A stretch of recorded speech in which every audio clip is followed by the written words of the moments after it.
khuldi ku rambute, Pak. Paham nggih? Nek cara tafsir Jalalain iku ning donya iku laksana seperti gandum. Kalau ning Jawa jagung niku lho, Pak. Jagung nggak ono rambutnya dah. Iku kinayah kabeh. Asli nih buah khuldi itu adalah. Para pemirsa yang dirahmati Allah Subhanahu wa taala, pada kesempatan kali ini kami akan menyajikan sebuah tausiah dari Kiai Haji Mukhlason Rosyid. Marilah kita sama-sama menyimak dan mendengarkan apa yang disampaikan oleh beliau. Ngaji babakan ngeten iki gak oleh diperontok-perontok. Nggih. Kudu kalem-kalem, Pak nggih. Yo gak oleh nyeneni wong liya, gak oleh. Karena makomnya masing-masing. Pertama, ayat yang menerangkan tentang masalah khairihi wa syarihi minallah. Kok iki tabrakan dengan ayat berikutnya, kalau baik itu datangnya dari Allah, kalau jelek dari nafsumu sendiri.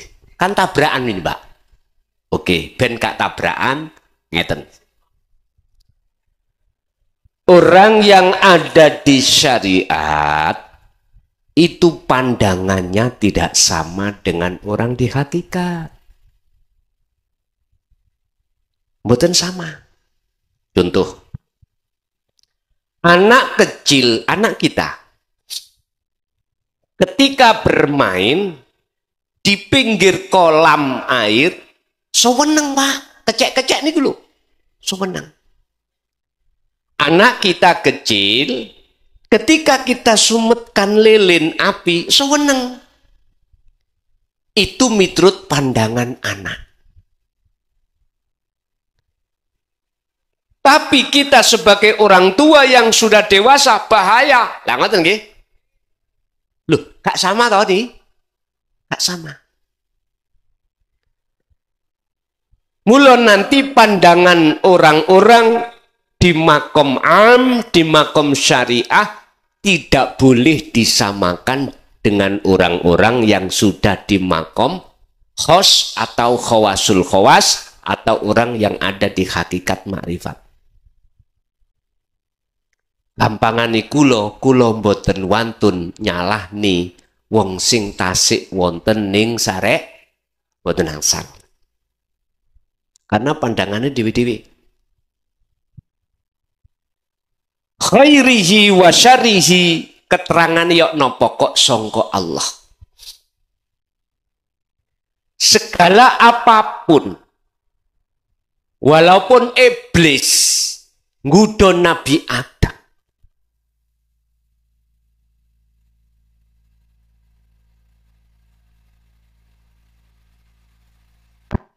putus nggih. Berarti nek ati putus tali nang Allah, ya ora iso muni. Mboten saged. Hablum minallah. Apa tali ati nang Allah? Hablum minallah. Dikir. Nek dikiri putus, ya mati. Mati. Pun. Kalem-kalem Pak nggih. Pun. Semua apapun yang terjadi, walaupun iblis nggodha Adam, Nabi Adam, jikalau tidak dapat izin dari Allah, saged iblis nggodha dhewe? Adam, dalem Gusti, awakmu pingin ono negeri surga selama-lamanya, injih.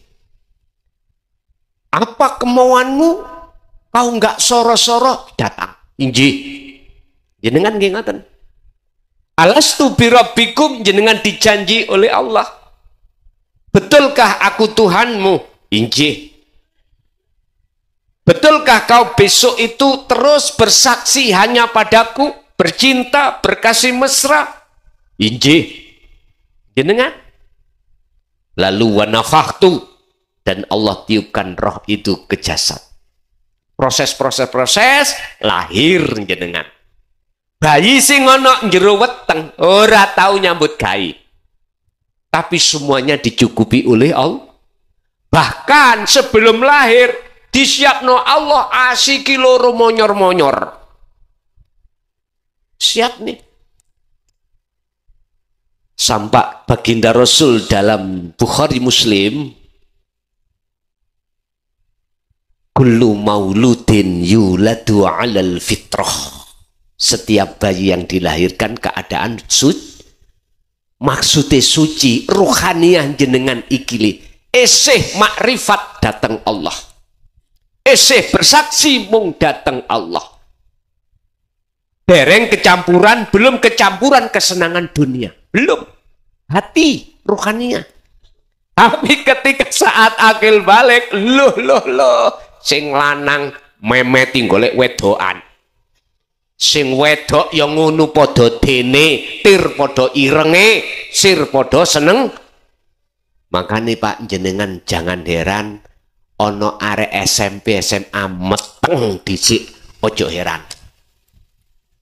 Iku proses kita. Nabiullah Adam sudah dipesen oleh Allah, sudah dijanji oleh Allah, wala taqraba hadhihi syajarah, kau akan di surga selama-lamanya Adam, dengan catatan janganlah kau mendekat pohon itu. Bukan holdingnya Pak, Allah itu jangan mendekat pohon. Sebab ketika Nabi Adam ingin mendekat pohon mesti kepingin dengan buahnya. Kalau kepingin berupaya untuk meraih, singkat cerita Nabi Adam terpleset badan. Resikone diusir Allah dari surga ke dunia. Artinya jenengan nek wis akil balik mulai nyedeki buah huldi. Buah huldi kun rambute Pak. Paham nggih? Nek cara tafsir Jalalain iku ning donya iku laksana seperti gandum. Kalau ning Jawa jagung niku lho Pak. Jagung nak ono rambut itu, iku kinayah kabeh. Asli nih buah khuldi itu adalah buah yang ditimbulkan dari kesenangan kehidupan dunia. Iku hakikate. Iblis nggodha Nabiullah Adam. Jenengan jenengan digodha nafsu. Nafsu bisa ning nggodha dateng jenengan, akhirnya ruhaniah kita tergelincir melakukan maksiat. Nabiullah Adam melakukan kesalahan. Inilah sumbernya dari Allah. Artinya jikalau Allah tidak mengizini iblis untuk nggodha Nabi Adam, gak mungkin Nabi Adam itu terpleset. Gak mungkin iblis itu iso nggodha dengan dirinya sendiri. Mboten saged. Kalau dilihat dari sini, iblis utawa nafsu salah mboten? Mboten. Ditinggal sangka sini loh. Karena iblis nafsu iku ya makhluk, jenengan ya makhluk. Sifatnya la haula wala quwata illa billah. Sifat kita. Niki nek kalau ditarik dari sisi hakikat, mungkin dibuka di dalam surat Al-Hijr ayat 39-40. Ketika iblis iku sebelum ning dunya diusir Allah, iblis iku minta penangguhan dua terhadap Allah, minta rekom. Dan ini legalitas standingnya terhadap kita apa? Satu, orang mati-mati sampai dino kiamat. Loro, akan menyesatkan Nabiullah Adam dan anak keturunan putune Nabi Adam termasuk jenengan kali kula, semuanya kepleset. Tapi ayat 40 Allah dawuh illa ibadaka minhumul mukhlasin. Kecuali hambamu ya Allah yang tidak bisa kuplesetkan. Hamba yang mana? Minhumul mukhlasin. Hamba yang kau pilih. Siapa yang dipilih? Hati jenengan inilah yang yastami'unal qaula wa yattabi'una ahsanahu. Mengikuti ajaran Rasulullah tidak hanya di syariat tetapi juga di hakikat sekaligus mengamalkannya. Pun ini. Jadi dilihat dari mana baik dan buruk itu dari Allah. Dari sisi aslinya, hakikatnya. Sebab nafsu atau iblis jikalau tidak diizini oleh Allah, nggak bakal kita berbuat maksiat atau melanggar aturan Allah. Cetok nggih? Pun niki cek tabrakan, tak terusno ayate. Kalau api iku sangka Allah, kalau jelek iku nafsik dari nafsumu. Pun Pak. Maknane nafsika, diri toh, dirimu. Sampan kudu mengenal dirimu dulu. Man arafa nafsahu faqad arafa rabbahu. Buka di dalam kitab Ihya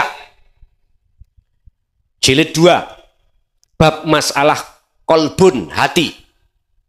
Bukan hati itu sing dimaksud bukan segumpal daging, bukan. Tapi yang dimaksud hati adalah ar-ruh. Siapa di dalam diri kita ada segumpal daging baik, maka baiklah semuanya. Kalau jelek, jeleklah semuanya. Itulah hati. Tapi bukan hatinya seperti hati ayam. Bukan. Tapi yang dimaksud al-qalbu ar-ruh. Begitu. Lah, nafsik, diri. Diriku ingsun. Maksudnya nafsik iki sampean duduk di tajali, jangan ditakholi. Apa takholi? Ada rasa iman aku makhluk. Nah, yang kuat. Aku makhluk yang memiliki. Aku makhluk yang berperan. Nek larinya ke aku makhluk, nggih jelas. Nafsik iki elek. Sebab sifatnya makhluk iku adalah tidak punya daya upaya apapun, kekuatan apapun dalam hal apapun. Semuanya itu datangnya semata-mata illa billah. Kalau jenengan iki bisa memasukkan nafsik itu di tajalli Allah, maksudnya menetapkan akunya Allah, maka mohon maaf, tidak ada benturan antara ayat 1 dan yang lain tadi. Berarti syaratnya jenengan harus mengenal diri jenengan dulu. Man arafa nafsahu, barang siapa yang kenal dirinya, faqad arafa rabbahu, mongko yekti teman-teman jenengan akan kenal sejatine Tuhannya. Ini kembali kepada proses tadi, kudu duwe guru akhirat, terus jenengan diwejang ilmu tauhid, lalu mengamalkan, baru mengenal diri itu siapa. Nafsik itu siapa. Kalau belum kenal, ayat ini mesti tabrakan dengan ayat yang tadi itu. Itu yang pertama. Terus yang kedua, perbedaan antara ruhul insan dan hayawan. Sudah jelas di dalam syariah, manusia itu terdiri dari akal dan nafsu. Oke? Terus malaikat cuman akal, hayawan cuman nafsu. Sempurnalah kita manusia, ada nafsu, ada akal. Oke, ini babakan ning syariat. Yang ditanyakan ruh. Di dalam diri kita itu, Pak, ada dua sifat. Ada ruh hayawan. Ada. Ada Rauhil Kudus. Jangan diartikan di syariat Rauhil Kudus malaikat Jibril loh, jangan. Ruh kang suci. Ya ayyatuhan nafsul mutmainnah, irji'i ila rabbiki radiyatam mardiyah. Mana sih nafsu mutmainnah yang dipanggil oleh Allah untuk kembali kepada Allah? Bon, niki mengke prosesnya dadine Rauhil Kudus. Ruh insan iku adalah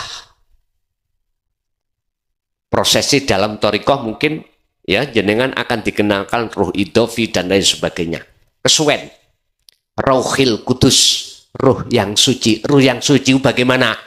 Ruh yang sudah tidak lagi beriman selain Allah. Dalam hal apapun, Pak. Nyun sewu, ning ngarep kula niki wonten degan. Kula ngelak, kula unjuk. Ngelak ilang badan. Oke.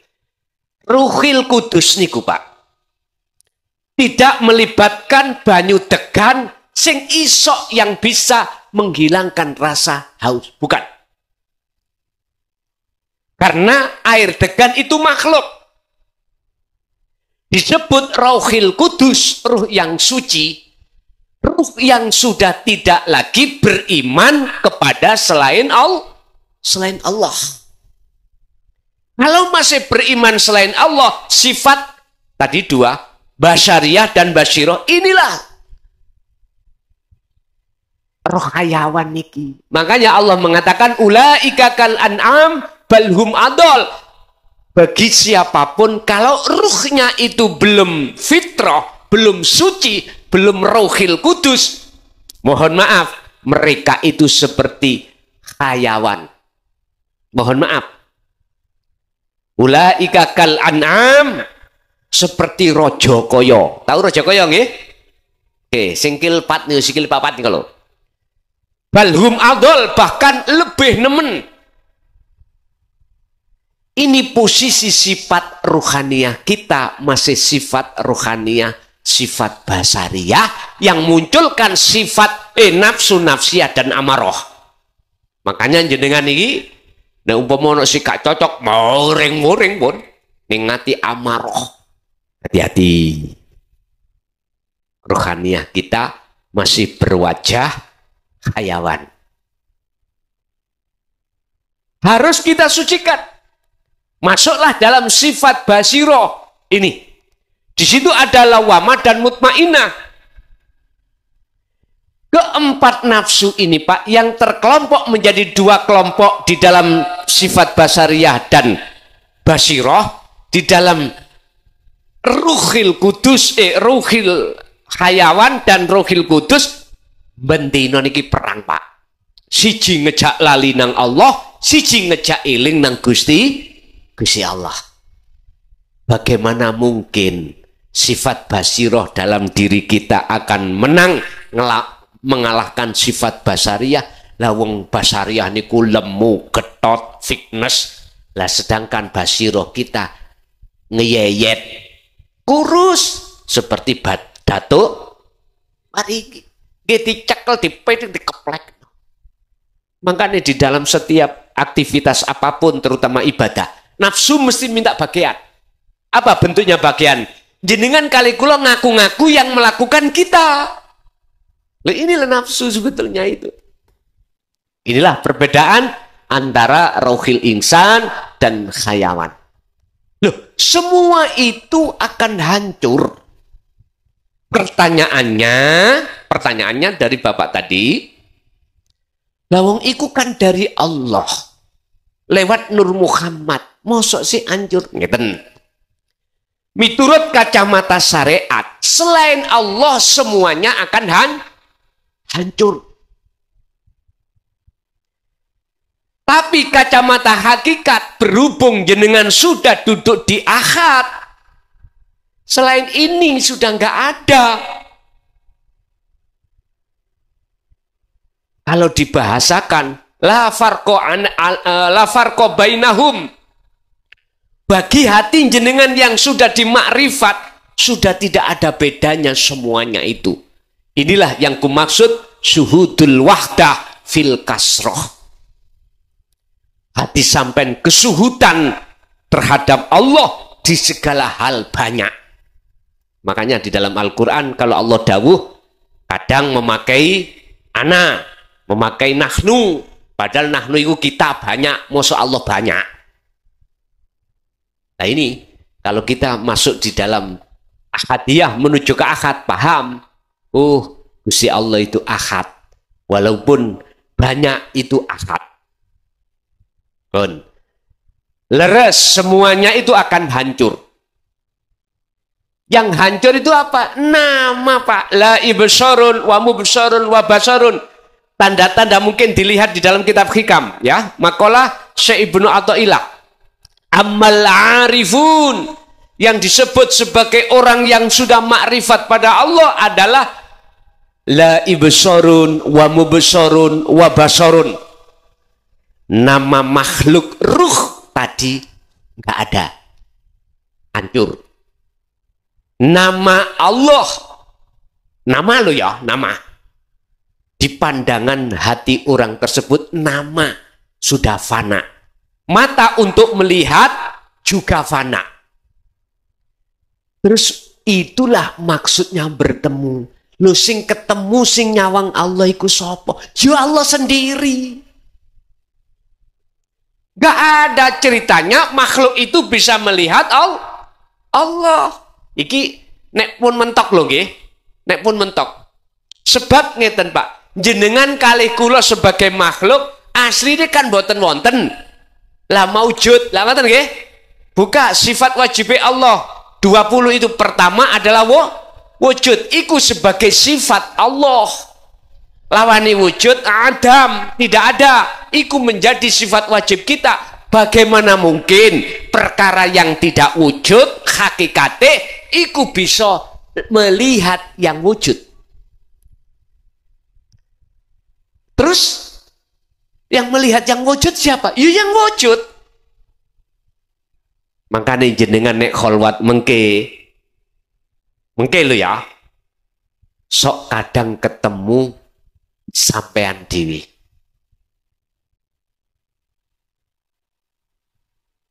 Iku ayat. Wis gak usah ngenteni kholwat nang kamar nangone kaca pengilon. Sampean ngilu, ketinggal wajah sampean dhewe apa wajahe wong liya? Wajahe dhewe. Iku ayat. Artinya yang bisa melihat Allah yang wujud itu yang wujud sendiri. Gus tambah bingung aku nih. Ya wis, ngopi dilik. Ngopi. Nyantai mawon. Dalam pandangan syariat semuanya hancur, Pak. Karena kelebu makhluk sing ora hancur cuman Gusti Allah. Mungkin enek sejarah, tapi ono sing dilalekno. Malaikat Israfil iku dikongkon nyelompret pertama. Tujuannya membunuh seluruh makhluk kecuali Israfil dengan Allah. Makhluk kabeh hancur, gunung hancur, kabeh hancur. Lalu Allah ngongkon Israfil, "Fil, sebulan maneh pisan kas kanggo mateni awakmu." Lah ngoten nggih. Disebul Pak, pret mati. Sebulan ketiga kan mati semuanya, ya dah. Tapi ono sitok sing lali jenengan. Nanti ya tak tutuno. Sebulan ketiga sebelum disebul Allah menghidupkan malaikat Israfil dikongkon nyelompret maneh untuk menghidupkan, membangkitkan seluruh umat manusia. Tadi satu yang keliwatan Pak, selomprete. Nggih mboten? Nyelompret kedua kan masih ada untuk mematikan Israfil, tapi gak diterangkan selomprete iki. Mangkane kencrit. Ternyata mahwa asrompet, apa sih selompret itu? Itulah kalamullah. kalamullah. Berarti nek kalamullah dawuh iku sangka Allah sendiri. Wis miturut pandangan hakikat bener Pak, dikatakan arif jenengan iki sudah sampai pada Allah makrifat sedawaya la maujudan illallah. Nama-nama roh hayawan, nama roh insan, nama itu loh hilang semuanya, fana.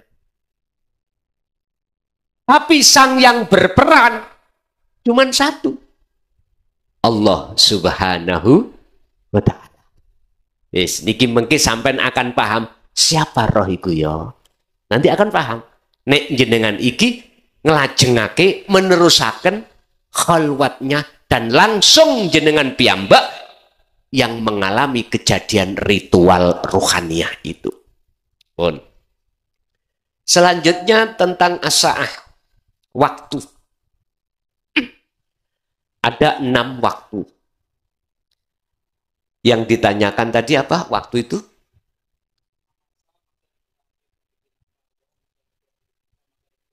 Oh ngoten, pun.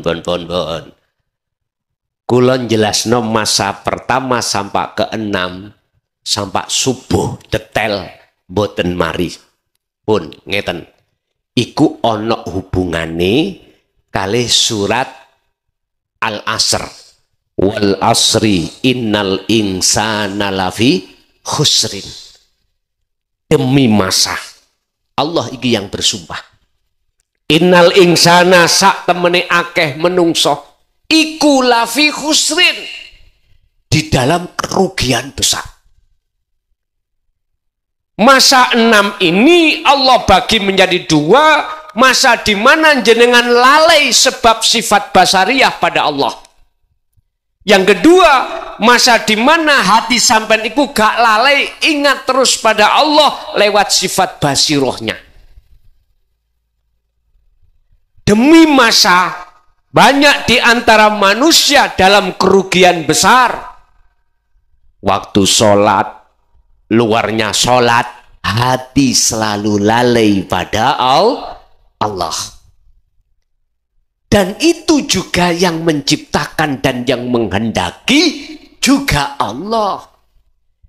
Disebabkan alasan, mohon maaf, asbabun nuzulnya disebabkan karena kita sami'na wa asoina,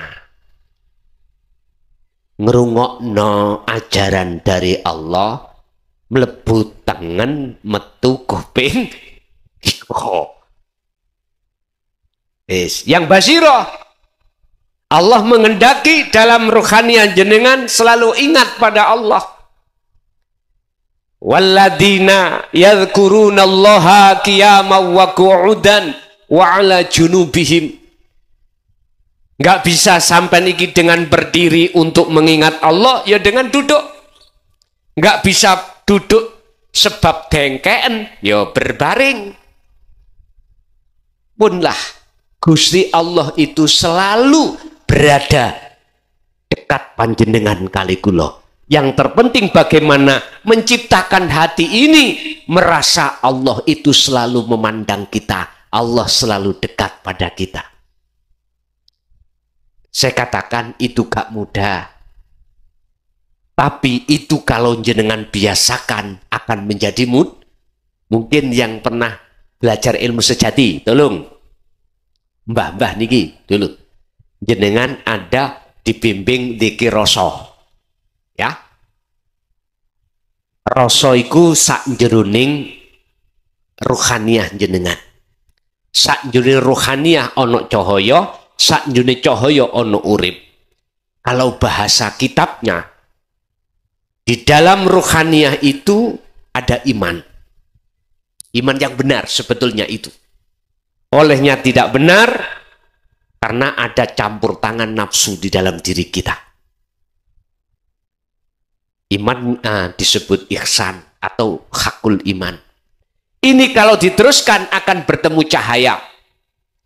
Cahaya yang dimaksud adalah nurun ala nurin yahdillahu linurihi mayyasha.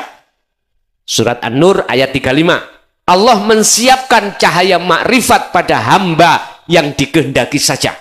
Siapa hamba yang dikehendaki? Itulah hamba yang fattabi'uni, kata Rasul, yang mengikuti saya. Setelah cahaya itu didatangkan, maka gelap itu langsung hilang. Kalau nggak percaya, sampai masuk kamar, matikan lampu itu. Yang terjadi adalah kegelapan. Jenengan tidak akan pernah bisa melihat apapun. Tapi ketika saat lampu dinyalakan, cahaya datang, saat itu juga kegelapan akan Allahu waliyul ladina amanu yukhrijuhum minadh-dhulumati ilan nur. Barulah akan ketemu hidup, barulah jenengan akan dikatakan amal arif, yaitu orang-orang yang dimasukkan Allah dalam golongan orang yang dipilih. Jadi tinggal kita diposisikan di zona lalai atau zona ingat. Bon. Mustawa, istawa, iki maksudnya apa? Kesadaran mutlak jenengan kali kula sebagai makhluk. Makhluk itu apa dah? Makhluk itu nggak punya sifat wajib Allah. Tadi saya katakan la haula wala quwata. Dulur kula sing wonten lebet ilmu sejati iku diwurui salat daim. Meditasi sing tujuannya untuk mencapai kesadaran penuh. Apa? Kesadaran bahwasanya diri kita itu adalah makhluk. Sifatnya makhluk seperti patung ora iso obah, iso obah sebab diobahke Gusti. Ilmu sejati ya coba nurip. Ngono lho iku bahasane. Bapak Ibu hadirin jamaah rahimakumullah. Ketika Rasulullah di dalam surat Al-Isra ya, ayat 1 menerangkan istawa mustawa sidratul muntaha, itu sebetulnya adalah kesadaran penuh ruhaniyah sampeyan bahwasanya kita itu bukan siapa. Kita itu tidak ada. Yang ada cuman Allah. Nah, untuk mencapai istawa di situ, bahasa Rasulullah sidratul muntaha nyun sewu, harus sampai lakukan zikir 24 jam. Harus. Baik dikala jasmani repot urusan dunia atau tidak, wa minal laili fasjud lahu fasabbihu lailan tawilan. Dengan malam yang panjang, gunakanlah hatimu selalu berzikir datang Gusti Allah. Iku mengkesing didik carane zikir iku guru akhirat panjenengan. Ngaten ndak niki? Dangu Pak ngajine niku gak trimo sak wulan 2 bulan. Memahaminya aja nggih susah. Makanya zaman dulu dengan sekarang beda. Kalau sekarang bahasa yang disampaikan tentang ajaran dinut tauhid terang-terangan. Nek dulu isyarah, Pak. Isyarah. Kula mawon tahun 76 saking abah iku piye? Tondo yen awakmu ketemu gesang, awakmu bakal eruh susuane angin. Nah, lah niku piye, Pak? Kula kinten lesus. Tahu lesus nggih? Bosok ketemu lesus saya matur nang abah, mboten dijawab malah kula dijotosi. Dudu iku. Golek ana sik kali kangkung. Golek ana sik tracake kuntul mibur. Inilah yang dimaksud. Apa yang kita anggap tidak wujud sebetulnya wujud. Apa yang kita anggap wujud sebetulnya tidak wujud. Ini sebetulnya ada di situ. Jadi mustawa atau istawa itu adalah kesadaran dalam hati jenengan bahwasanya semua apa yang tampil di dunia ini adalah tampilannya Allah yang disebut nurullah. Kita nggak boleh ngaku-ngaku. Makhluk nggak punya sifat ngaku-ngaku, nggak punya. Mengapa kita kok malah kebalikannya? Karena jawabannya cuma satu, kita belum punya guru akhirat. Pun, untuk singkin cerit, pun cukup. Oh niki, tas pundi. Lah niko tas wonten ngeten. Monggo sinau bareng-bareng. Nuwun sewu. Nuwun sewu Gus, saderenge kula niki tiyang bodho dados tangklet. Akeh dosane, kepunten. Dados nuwun sewu. Kula niku wau mirengaken akhire emut dawuh. Wa ma khalaqtul jinna wal insa illa liya'budun. Terus pundi artosipun intinipun Gusti Allah dawuh, aku mesti niku Gusti Allah.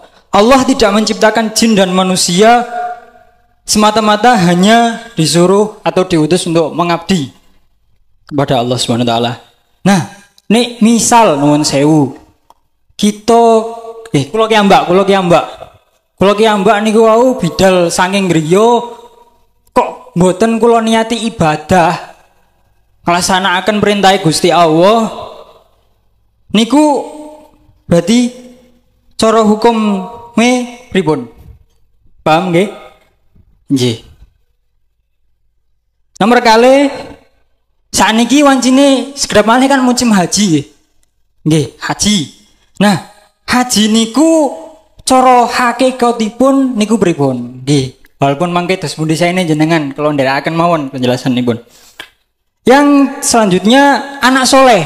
Di mana anak soleh niku kula jenengan jelas nate dawuh sering sangat ketika kita sudah meninggal dunia itu ada 3 amal jariah, yakni yang pertama sedekah jariah dalam artian yang terus mengalir nih kula nggih.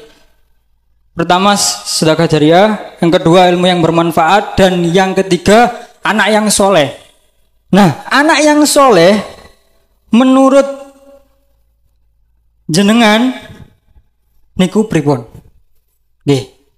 Dan yang terakhir nuwun sewu terakhir ingkang dimaksud zuhud, amargi niku wau bahas tentang zuhud niku pripun? Niku mawon saeng kula ngapunten saestu kula tiyang bodho dados tanglet. Saestu.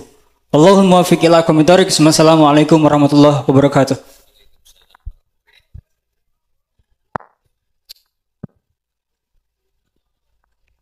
Ngabdi. Kita di dunia ini dikasih Allah waktu 24 jam. 1 hari 1 malam.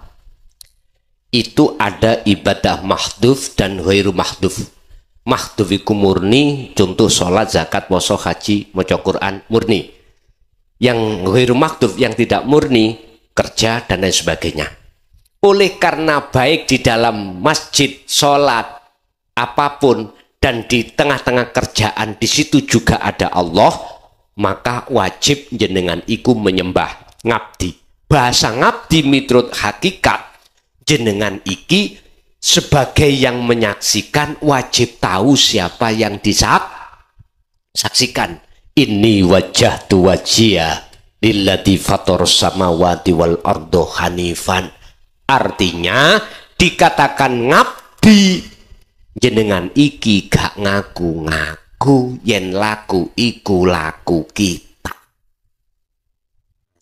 Harus netepno laku yang ada pada diri kita sumbere dari Gusti, ya urip iku sing ana awak jenengan. 1. Haji hakikate. Labbaik Allahumma labbaik, labbaik la syarika lak labbaik. Jenengan iki dipanggil Allah untuk bertemu Allah. Kebanyakan ning kono ketemu watu kotak papat. Secara jasmani syariat benar sudah. Karena kiblatnya kita sebagai umat Islam, Ka'bah itu ada di Mekah. Maka di masjid imaman mesti ngadep ngilen. Jasmani wis bener. Cuman maksud daripada la syarikalak, Anda bisa datang ke sana bertemu Allah manakala tidak menyekutukan Allah dengan yang lain. Artinya apa? Tetap melebu ini wajah Tuhan, dia ku hadapkan wajah ruhku kepada wajah Allah. Berarti jenengan kedah hati iki makrifat dateng Gusti Allah.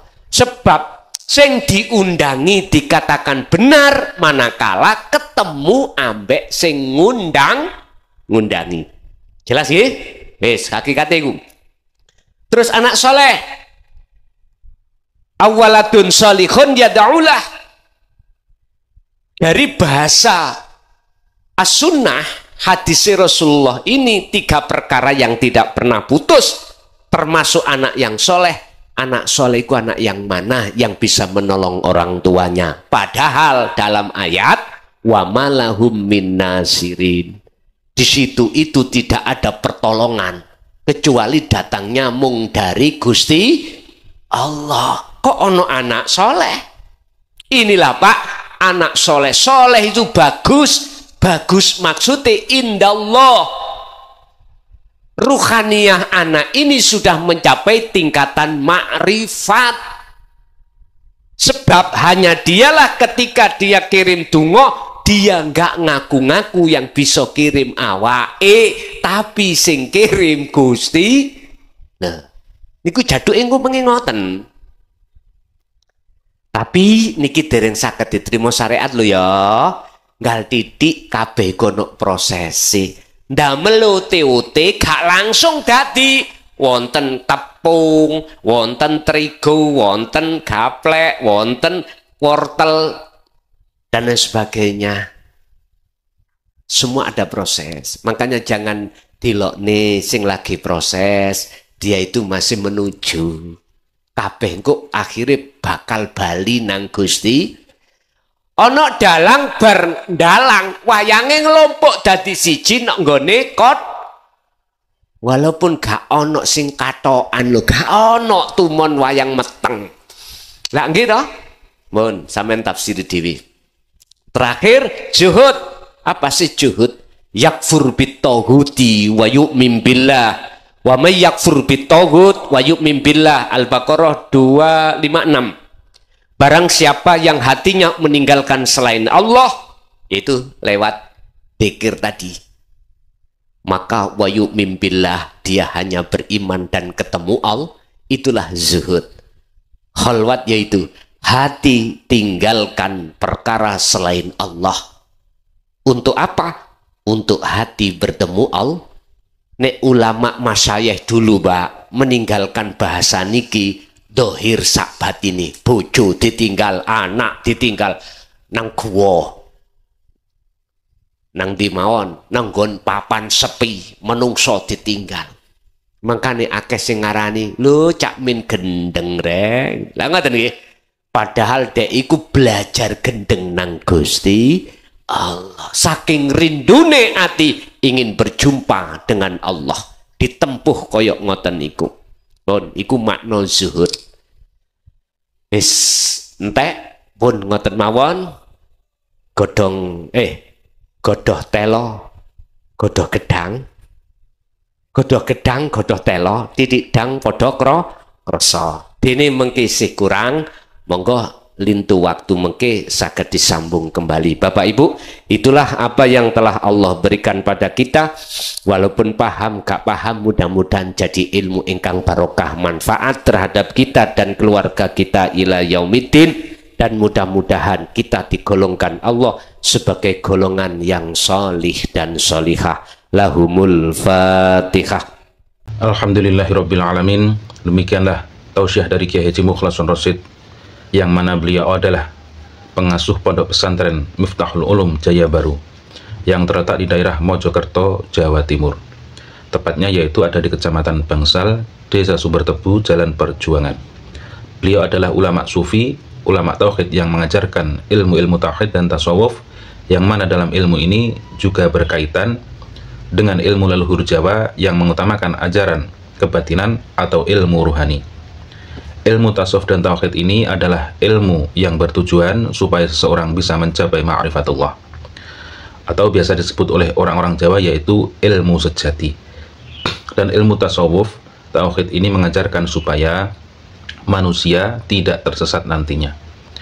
Tahu sejatinya diciptakan itu harus bagaimana, dan ketika sudah meninggal dunia harus ke arah mana jalannya. Semoga apa yang disampaikan oleh beliau Al-Mukarram Kiai Haji Mukhlason Rosyid benar-benar bisa memberi penerangan bagi kita yang buta akan pengetahuan dan gelapnya perjalanan menuju ke jalan Allah Subhanahu wa Ta'ala.